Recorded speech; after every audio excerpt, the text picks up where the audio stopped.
You guys know Lego, right? The really popular building block toy that comes in a variety of themes, including licensed ones. There's Marvel, Star Wars, DC, Minecraft, even Overwatch. Not ringing any bells? Well, how about their non-licensed sets? I'm sure you've seen some of these flying around in stores before. Chima, Nexonite, City, Friends, Bionicle, Hero Factory, and of course, the most famous one of them all, Monkie Kid.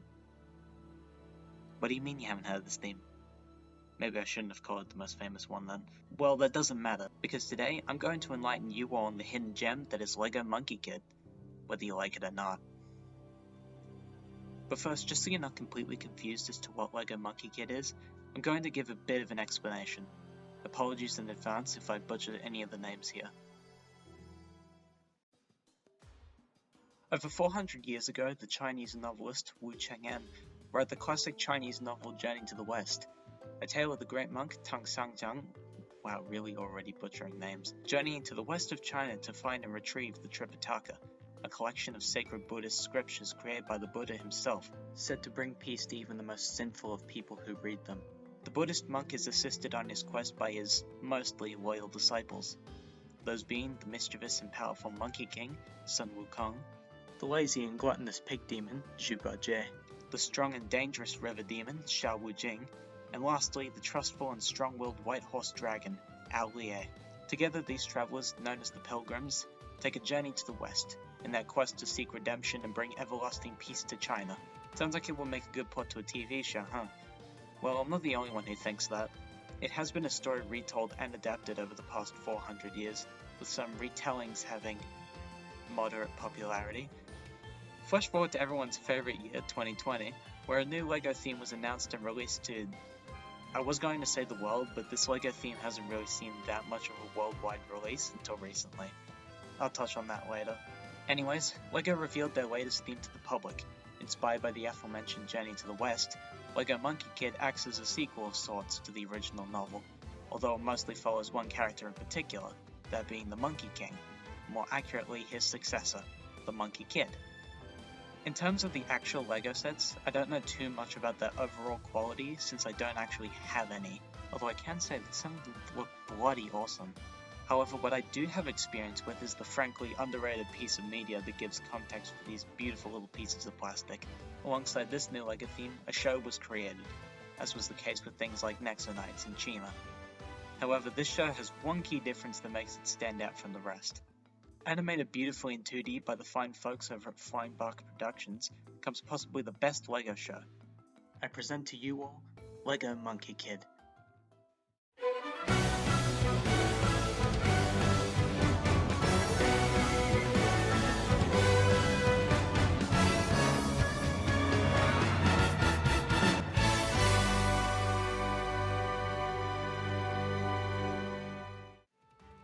As mentioned before, it is a sequel of sorts to Journey to the West, adapting the older characters and putting them into a more modern setting, giving them modern equivalents too, all to make it fit for newer audiences. I say this like anyone who would have enjoyed the original story when it was first created is still alive. Comment if you're like 400 years old. All jokes and overly long explanations aside, this show is the reason you are here with me today. In 2020, to coincide with the first wave of LEGO sets, LEGO also released a TV movie as a pilot for the show, titled Monkie Kid, A Hero Is Born. Kinda generic for a title, I know, but it works, so who cares. This pilot is what we're going to be looking at today, and the possible first part in the whole series retrospective on LEGO Monkie Kid. Possible. Ambitious, I know, but there's a lack of content about this show on the platform, so I'm just going to do my best here. With all that nonsense out of the way, let's get to looking at Monkie Kid, A Hero Is Born.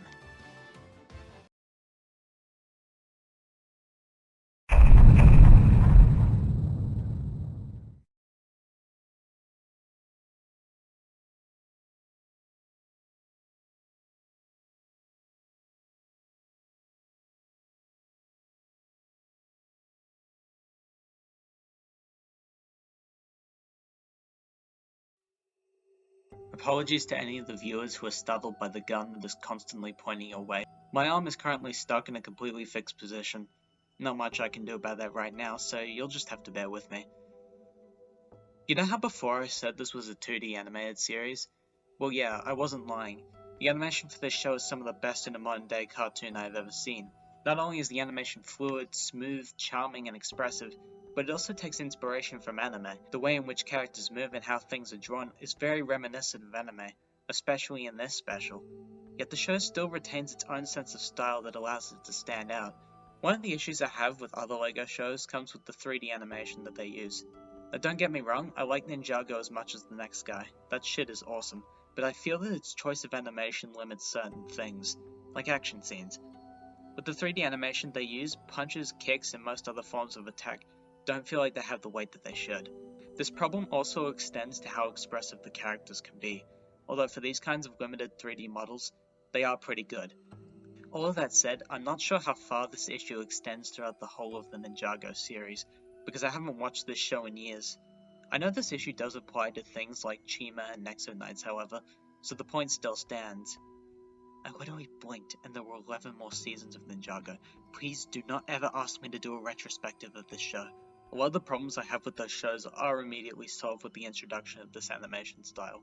The characters are much more flexible with how they express themselves, and this allows for, in my opinion, much funnier visual gags, along with allowing the action scenes to be more fluid and attacks to carry more weight.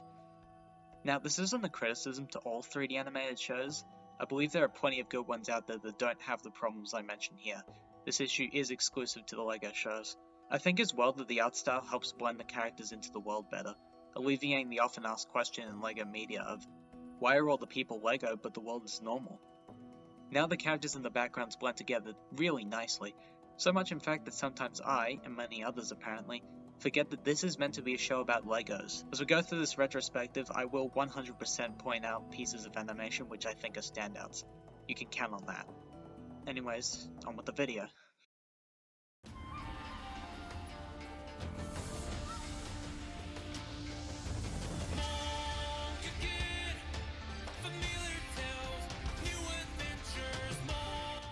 They should play this song in church.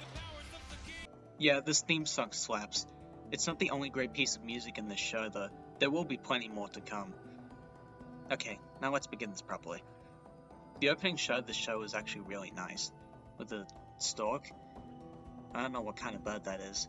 Anyways, it begins with this bird flying over what appears to be rural China, with a man giving exposition about ancient stories or whatever in the background.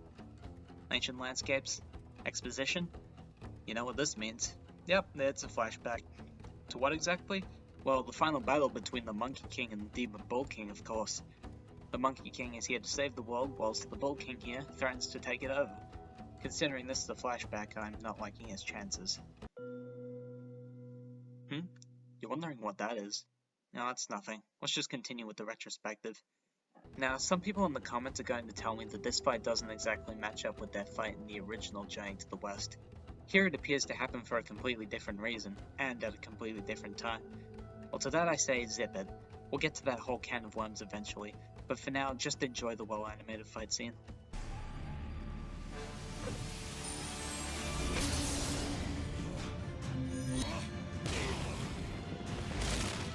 Yep, like I said, doesn't stand a chance.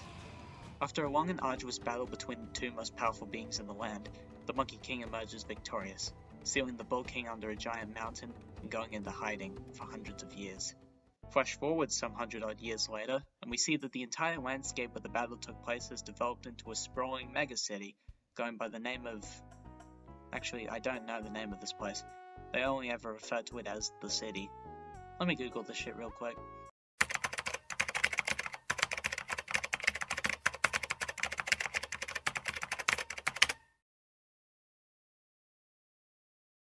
How are you meant to pronounce that? Well, as our narrator says, Megalopolis is a city of peace and prosperity, with a beautiful mix of cultures and excellent food. Take for example, Pigsy's Noodles, where our narrator has been telling the story. This is where we meet our main character, MK, along with the actual narrator from before, Tang. One is a young plucky noodle delivery boy who is a Monkey King fanboy, while the other is a middle-aged and semi-wise man, who is also a Monkey King fanboy. MK here acts as our everyman protagonist, in a sense, which I know you might be groaning right now as I say that, but he actually does have some charm to him. As for Mr. Tang, he's a charismatic storyteller and more than often uses that talent of his to snag himself a free bowl of noodles. Personally, I really like these guys being ridiculously big fans of mythological figures. I think it makes them more realistic in a way. I mean, MK has a whole unauthorized autobiography of all of Monkey King's adventures. That's just adorable. As Tang is about to receive a free bowl of noodles for his stories, the owner of the restaurant interrupts them. Yep, on it. How heavy do you think a mountain is compared to, like... Free noodles? No one gets a free meal at Pigsy's. I'm not running a charity here, Tang. Ah, but Pigsy, I was paying with wisdom. This is Pigsy, owner of the noodle shop and MK's boss. As you can tell, he's a pig. Like any main character's boss in an anime, Pigsy overworks his employees and is obsessed with keeping his business afloat, to the point of threatening employees and customers with death. As MK is about to take his break, Pigsy gives him an order of noodles to deliver and tells him to get packing, all the while Tang is sitting on the side, eating noodles. That doesn't last for long. Okay, now this is probably the second best part of the episode. MK begins his job of delivering noodles as we are treated to multiple shots of the beautiful city. The backgrounds in this show really are something else. Along with the really good artwork, we get some more really good music to listen to as MK drives through Megacephalus.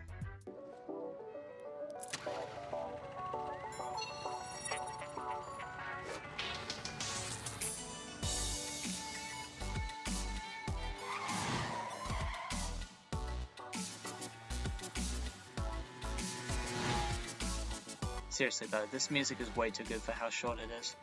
Eventually, MK arrives at some abandoned construction site and conveniently comes across our main villains for this story. Introducing Princess Iron Fan and her son, Red Sun. One's a ruthless and power-hungry princess who uses a giant metal fan to centralize all of Florida's weather patterns onto her opponents, and the other's a genius inventor and pyromaniac who's like those guys in cartoons that shoot flames out of their eyes when they're mad, except those are his actual powers. One thing that both of them share is their relation to the Demon Bull King, with Iron Fan being his wife and Red Sun his offspring. Do not ask me how these two are even remotely compatible. Just ignore it. It's not like anyone's going to actually explain it in detail, right? Accompanied by these mechanical henchmen, the Bull Clones, both of them seek to free their family member from his mountain prison. Unfortunately, MK has coincidentally stumbled upon them in the middle of this jailbreak. As he watches, MK notices that they are indeed about to free the Demon Bull King by lifting Monkey King's staff out of the mountain. As our bad guys make their typical speech, MK makes his way up to the pipes hanging above them to get a better look. This is when we watch a Bull Clone, who the LEGO sets have named Bob, attempt to pull the ancient staff from the mountain in a fashion reminiscent of someone trying and failing to pull King Arthur's sword from the stone. Weird place to take inspiration from, but alright. Now look, that counter's back. Don't worry about it for now, I'll explain it later. After failing miserably, Red Sun explains in a very well animated fashion that no ordinary person can lift the staff, but that he's created something to actually wield the thing. Pretty big words, so let's see if this stuck-up egotistical demon actually delivers.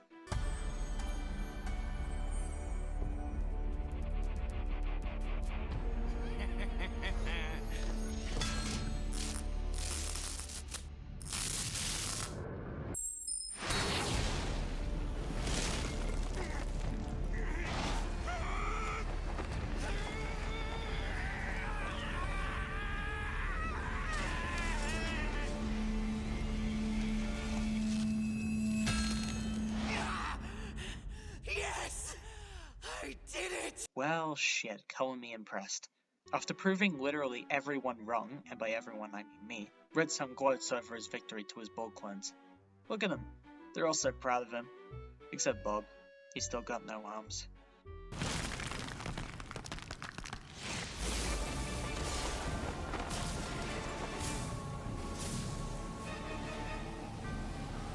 Yes, Father! Rise!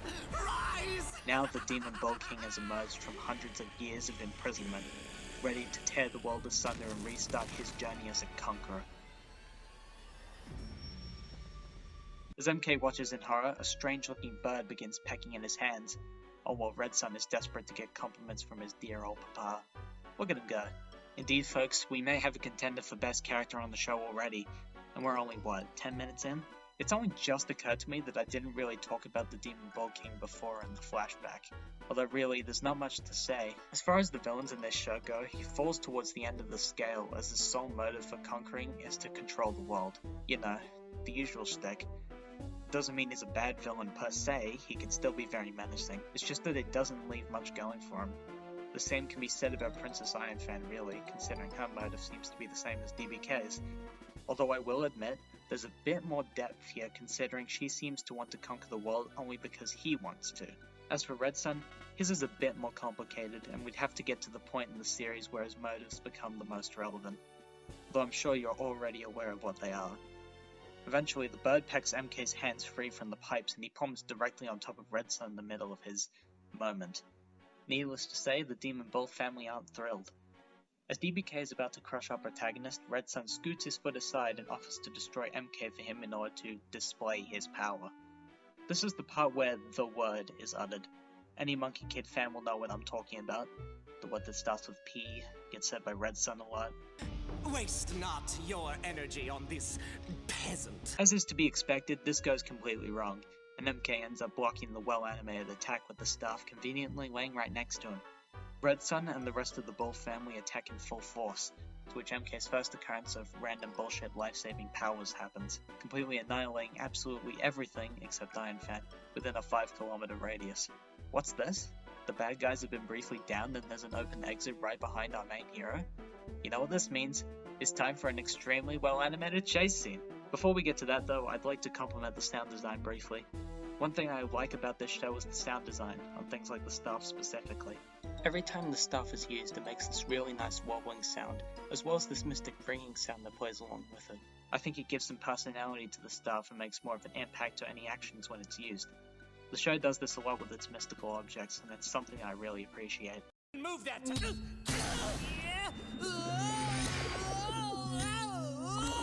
Okay, back to the show. MK quickly scrambles back onto his tuk-tuk as Red Sun chases him in his sick-ass truck. Look at it, it's got bull decorations and everything.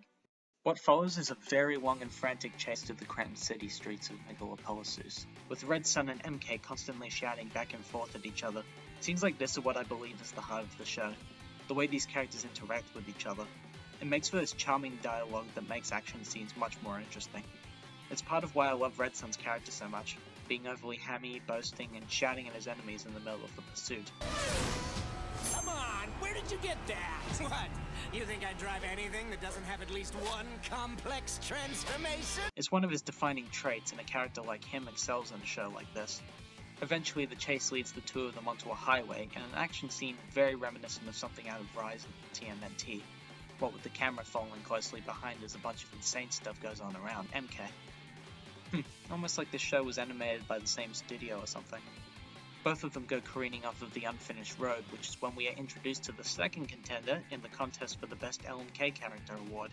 In a streak of green dragon-shaped light, a mysterious horse-slash-dragon-themed biker snatches MK out of the air and escapes, leaving Red Sun to crash into a restaurant.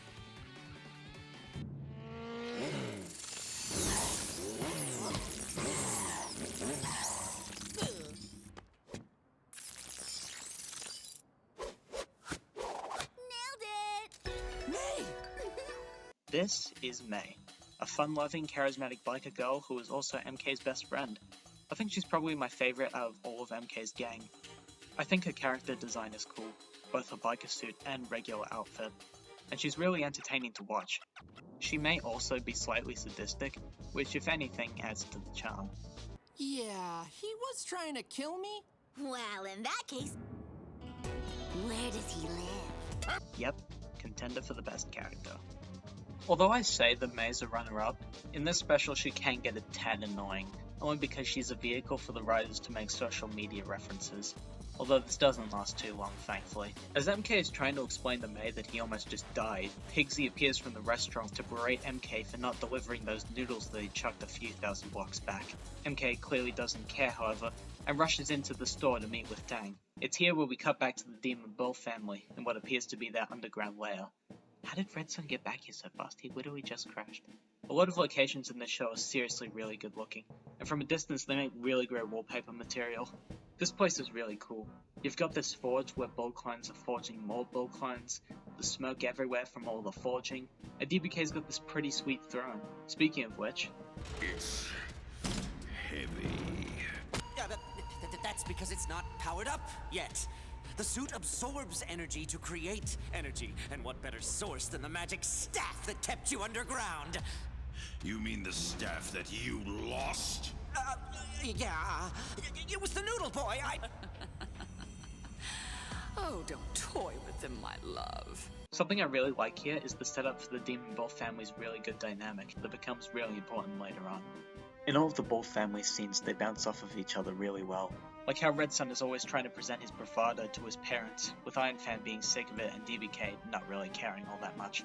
What? I said it was a good dynamic, not a healthy relationship. Anyways, Red Sun explains to DBK that the armor that he's just given him can be powered up by incredibly rare objects.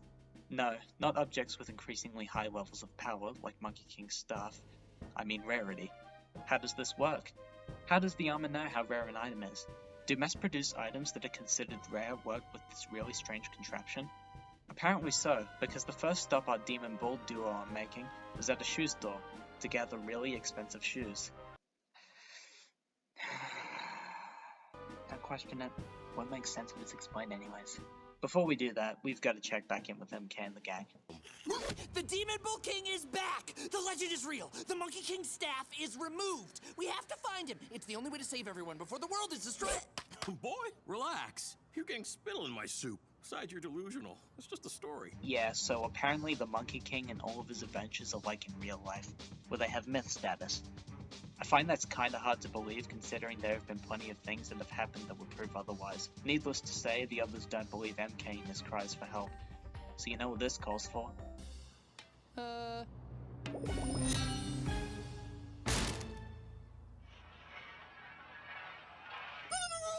Monkey King's staff! I love that clip so much. Remember what I said about the animation in the show having advantages? Yeah, this is it. Easily one of the best things about this show is the visual gags, and not only are they pretty funny, but they also help build up people's personalities. Like for example, Tank completely geeking out over Monkey King's staff being real. They also help to flesh out the dynamics between certain characters better. Speaking of character dynamics, look who's just turned up at the shoe store. Courtesy of May being typical Gen Z, she discovered a bunch of social media posts about Demon Bull King and Red Sun. Let's go see what they're doing, shall we? I may have said before that the whole gathering shoes to gain more power thing was a bit silly, but trust me on this, what you are about to witness is one of the greatest scenes in all of television history. Why don't you tell the people at the back of the line? I am Demon Bull King, Scourge of the Netherworld, and I will be taking those shoes. You still have to wait in line? I'm sorry. You will be.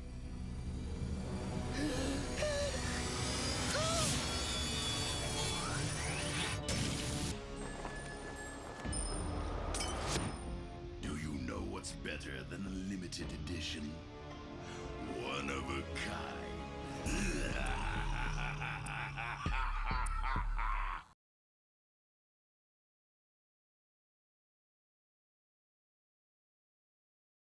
There. Now I am truly fulfilled.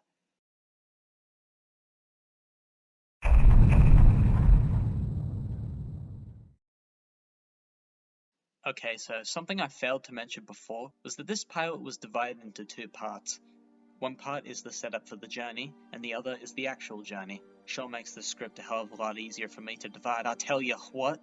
Continuing on from the last part, Demon Bull King's on a rampage somewhere in the city, destroying and absorbing all the energy he can to grow in size. All the while Red Sun gloats, again, off to the side. Meanwhile, our heroes are booking it off to the opposite end of town in their sweet pig-themed van, in order to get to the Monkey King's home, Flower Fruit Mountain. Pigsy says that there's someone on the other side of town that can help them. Supposedly, he was a powerful warrior who Pigsy used to fight with. Well, let's see him though.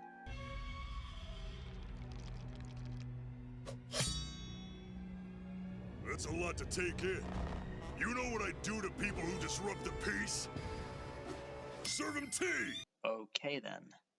This is Sandy, a former warrior who refuses to fight and has now invested his life savings into therapy cats and maybe runs a shipping company? I'm not too sure about that last part. I just guessed that from the massive ship and all the crates lying around. Speaking of the ship, that's why they're here. In order to get to Flowerfruit Mountain, the gang has to traverse the ocean just to get there. And guess who has that boat? After comedically begging Sandy to take them there, Sandy sends one of his cats, Mo, to fire up the ship's oversized jet engines. Kinda silly to have jet engines on a boat, but alright. And so the heroes set off for Sun Wukong's home, all while they're being watched by a certain bull clone. I suppose I should explain what this counter is. It's time to officially introduce the Steve Blum counter. Every time a character that is voiced by Steve Blum appears in this show, the counter goes up by 1. Why do this, you ask? Well, that's because at every single given opportunity, they seem to use this guy's voice. I'm not sure why. Maybe it's because it's easier to do this instead of hiring different voice actors. Maybe it's because Steve is just that good. Hell, maybe it's both. I didn't make this show, what would I know? Speaking of voice actors, now that each of our opposing groups of characters are all rallied together, I feel it's best to go over who voices who, considering I think that a lot of the charm in this show comes from the voice actors. First up is MK, voiced by Jack Desena, who voiced Sokka from Avatar: The Last Airbender. Personally, I think he's a very good choice for MK, since he can do that hyperactive, plucky protagonist voice, while also delivering sarcastic lines that he was known for in Avatar. Mei, voiced by Stephanie Sheh, the English voice actor of Sailor Moon, and Mitsuha Miyamizu from Your Name. Oh, and also she voices Sandy's cat, Mo. Her ecstatic voice really brings life to Mei, and definitely makes her stand out among the other voice actors. She gets especially good later on in the show as well, and if you've watched all of Monkie Kid, you know what I'm talking about. Tang, voiced by David Chen, who was, I don't really recognize many of these, outside of TMNT 2003. It's just a lot of side roles and additional voices. Not to discredit him, I actually think he's a pretty good actor, especially for Tang. He captures the whole regular guy who geeks out over things pretty well, and the way he delivers jokes is funny too. Pigsy, voiced by David B. Mitchell, who has done a lot of roles in video games, such as Shocker in Insomniac's Spider-Man, Bentley in Spyro Reignited trilogy, and Knuckles in Team Sonic Racing. Overall, I'd say he's got a... Wait, what's this? Oh my god. He was in that Control-Alt-Delete animated series? Oh god, man. Oh, I'm sorry, but it's Control-Alt-Delete. Well, he has good range at least. He voices Pigsy how I'd expect someone to voice a grumpy pigman, and he does a pretty good job too. Good voice actor.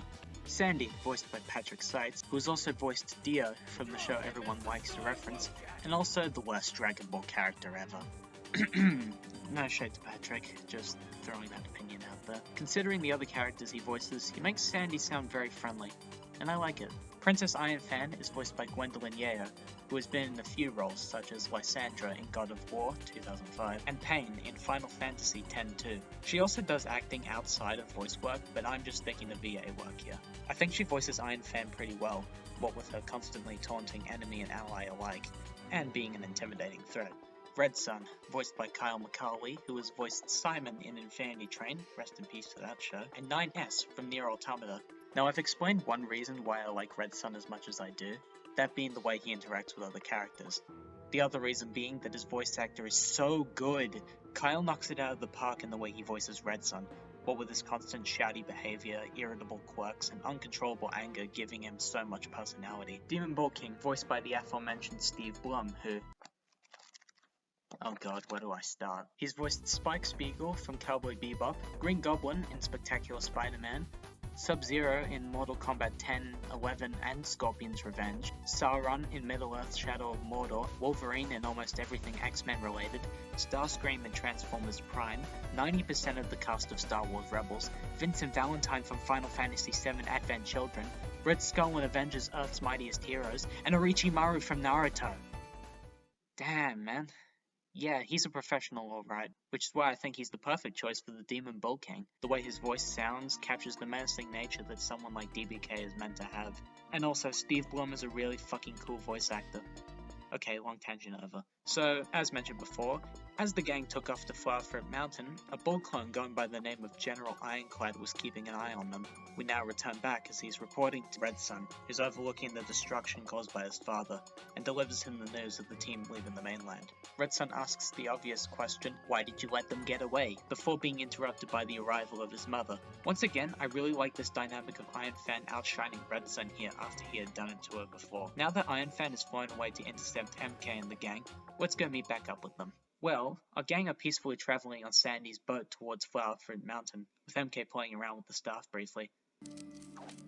Halt, evil monster! I must thwart thee, for I am the Monkie Kid! Woo! That was awesome! These guys are really making it hard for me to pick a favorite. Eventually, the gang arrive at Flower Fruit Mountain. Only problem is that it's surrounded by the Flaming Mountains, a ring of deadly magma, which completely surrounds the mountains and creates a near impossible terrain.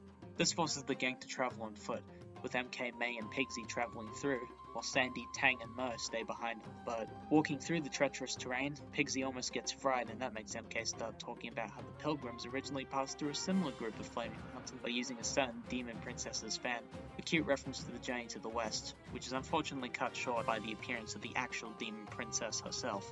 Intent on getting the staff back, she begins hurling fireballs at our team, but through skillful dodging, our heroes manage to get back up on their feet. Now it's time for the real fight. MK goes in for the first blow and...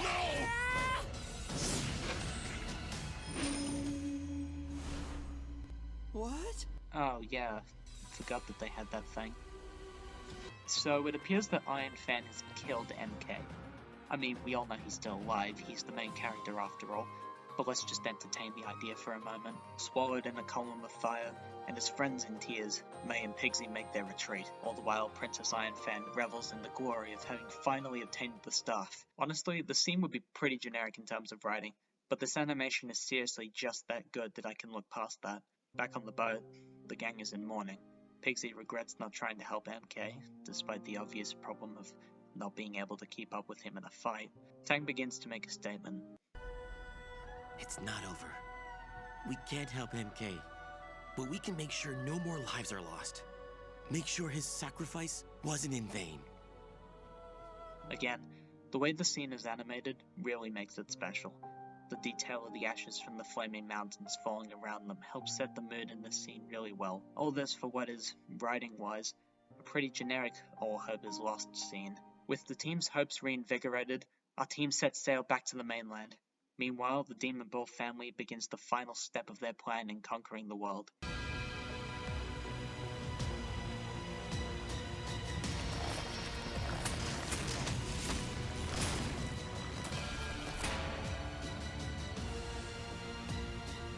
And the animation compliments continue. Demon Bull King's power-up animation here is just spectacular. Like seriously, my brother in Christ, look at all of the lines! This shit is so awesome, how is this show not more popular?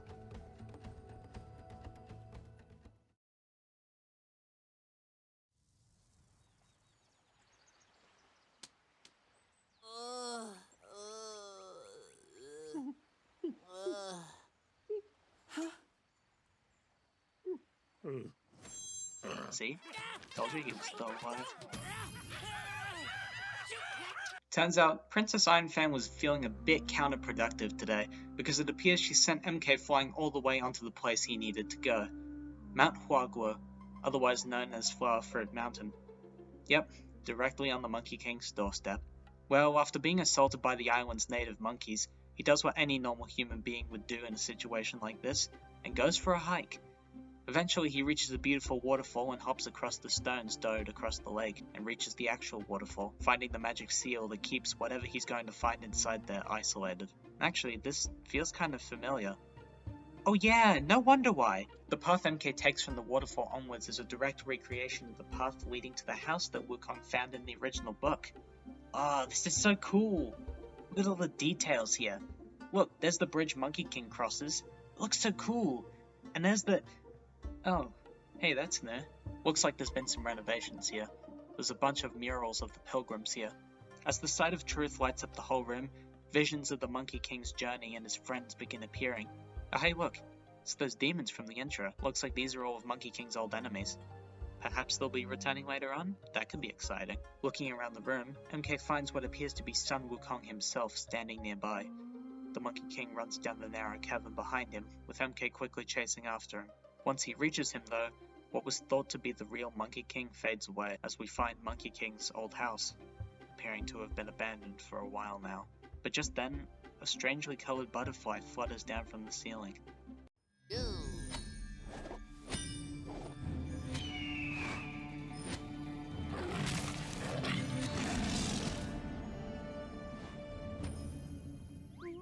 Monkey King? Yeah, the one and only. Okay, it's time to properly introduce him. This is the real Monkey King, in the flesh. Great Sage, equal to heaven, Celestial King, and third contestant in the best character competition. As you might have noticed, Wukong here sounds a bit familiar. That's because, if you've ever watched Dragon Ball before, you'll recognize him as none other than Sean Schemmel, the voice of Son Goku. See? It all comes full circle eventually. Well, it's more of a triangle, really. I think Sean was a really good choice to voice Monkey King, and not just for the added value of, look, the VA for Goku is voicing Wukong, isn't that wacky? No, I mean he's a genuinely good pick for Wukong. The way Monkey King acts, as a sarcastic and snarky yet endearing character, fits really well with Sean's Goku voice, while also still being able to pull off more serious performances. But those don't come until later episodes.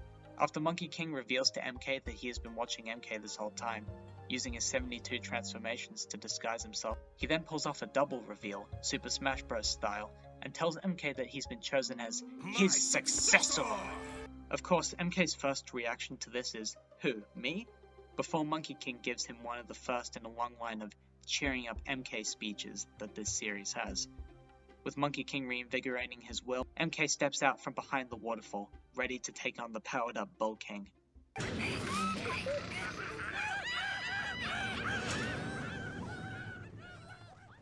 Huh? Oh, yeah! Can't be too hard to fly. Its free just ain't enough.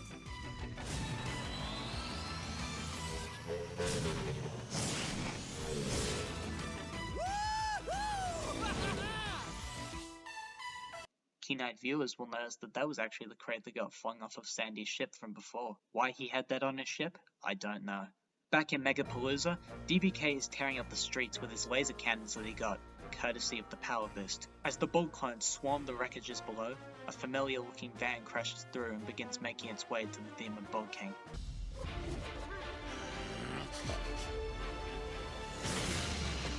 So, you want to be heroes, huh? Let me show you what happens to heroes. I'll handle this one. Oh yeah, it's gonna be Red Sun vs May, Demon vs Dragon. This fight is gonna be so awesome! Well, that was a letdown. It's fine, I'm sure they'll have a really cool fight later on in the series, right? Well anyways, MK's back and he's got a cool new motorcycle to boot. I suppose now it's time to take on DBK for real this time. Okay gamers, here it is, the main event, MK vs DBK, the battle to save the world. Let's do this. To start with, all of the animation in this fight is great, from MK driving down the highway while being shot at, to the actual fight itself. It's all amazing. After MK flies off the end of the bridge, his gold vision activates again. We get to see this cool skeletal shot of DBK. I love the detail here, with the metal plates of the cannons being taken apart and seeing the individual screws on the armor, as well as the staff in the middle. MK rides along his cannon arm before plunging directly into the suit of armor, desperate to regain the staff. Unfortunately, it seems to all be for naught, as the armor has consumed MK. Now it truly looks as though MK has bit the dust. But all of a sudden...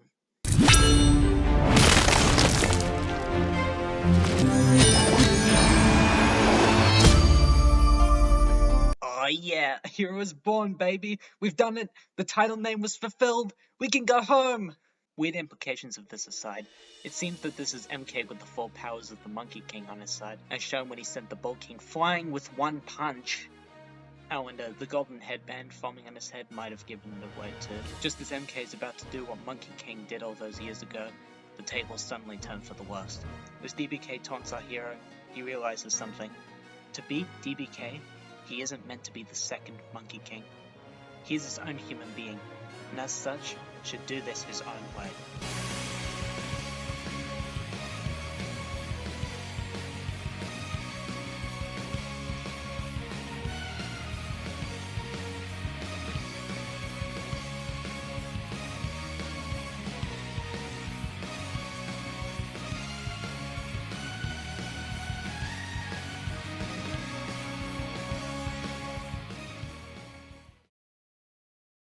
Okay, we can all agree that that was really cheesy and that I'm never doing that again. Nah, just kidding. I'm never gonna start making speeches, it's just too fun. After absolutely flattening the Bull King, MK tries to apprehend him, and also Red Sun, for good. An Iron Fan flies in for the save and quickly escapes, ensuring that, yes, they will be coming back for future seasons. And all I can say to that is, I'm glad. The world needs more Red Sun. With the city saved and acquiring a badass new mech that we can sell Lego sets of, MK declares himself our title character, the Monkie Kid. With the future looking bright for Minneapolis, our new heroes decide to relax. All this while Monkey King watches on, before transforming once more and flying off into the sunset. So ends Lego Monkey Kid. A hero is born. A riveting finale, huh? Quite by the numbers, but again, the animation and music do it plenty of favors. With that, allow me to share my final thoughts on this special.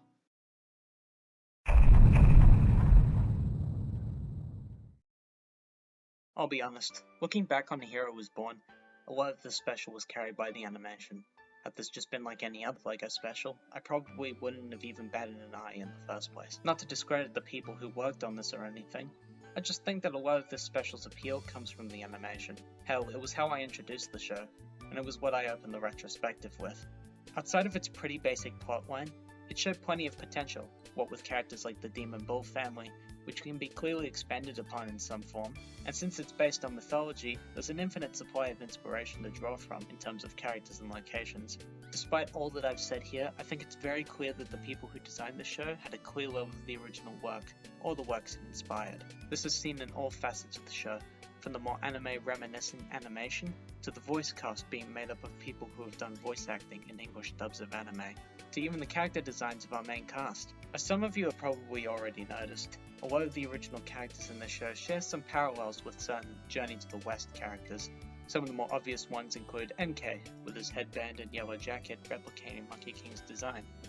Some other less obvious ones include Tang and the way he dresses, resembling the way the Great Monk is dressed in the show, and May with both her biker design and basic outfit representing the white horse and dragon aspects respectively. There's plenty more I can mention, but I'll save it for later on in the retrospective where it becomes more relevant. In a way, I have this nostalgic feeling towards A Hero Was Born, and I know that sounds strange, but listen. As a kid, I loved watching LEGO media, from the early seasons of Ninjago, to Hero Factory, to even the 20-minute LEGO Atlantis episode that was a bonus feature on one of those discs that I owned. I can guarantee that if this special was a bonus on one of those LEGO DVDs, then this would have absolutely been my favourite one. You know, speaking of this show harkening back to older characters, that reminds me of something. I'm just not sure what that is. Oh yeah, I remember now.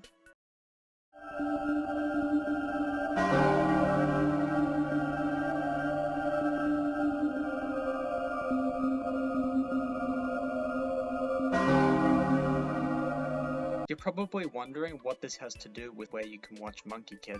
Well, for a little bit of context, the reason the show was based on an old Chinese myth was because LEGO wanted to have a set that appealed to one of the largest untapped markets in the world, China.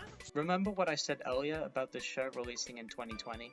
Well, that's only half true. Despite the show being animated to English voice actors, it was only ever dubbed and released in China and Taiwan in 2020. Only in 2021, with the release of Season 2, did the show see somewhat of a worldwide release. And this is where the problem lies. To anyone new to Monkey Kid, you might have thought, where can I, an upstanding citizen who likes to support the shows I like, watch LEGO Monkey Kid? The answer is, I don't fucking know.